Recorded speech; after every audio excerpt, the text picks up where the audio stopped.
effort Australia-wide and globally they are working. And probably export is one of the viable partnership in the future for working environmental disasters or the Yes. So we thought FeNCAA can play a very conduit role to bridge the gap between Australia and Nepal and work together to make this climate change a real movement, a real voice. Yes. And what else is better than to start from Australia and also from Parliament. So thank you. Change and its effect at Mount Everest and indeed right around the world. It isn't a future threat.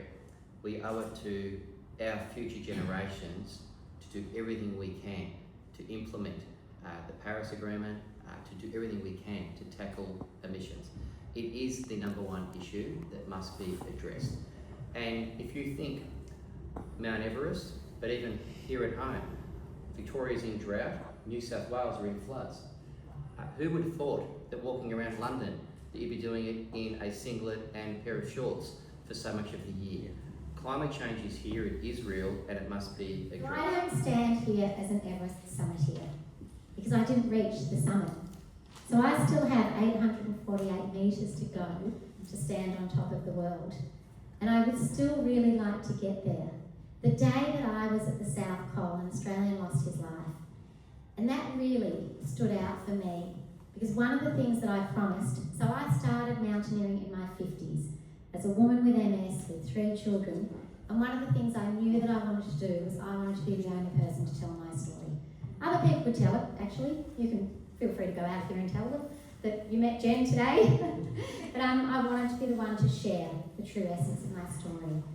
And so I made it back down, and when I got back down, before you climb Everest, you spend time at that stupa doing pujas, looking up to this mountain, and I prayed to the mountain gods to let me achieve this dream that I now had of standing on top of the world. This year's celebration holds even greater significance as we mark 62 years of diplomatic relations between Nepal and Australia.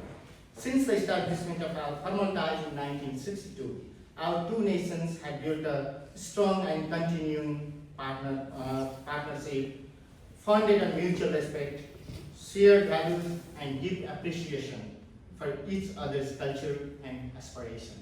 What we are achieving now, I can proudly say, last year Team Ward visited to Nepal, and we are deeply welcoming and we are eagerly waiting to our Parliament friends and official visit to Nepal.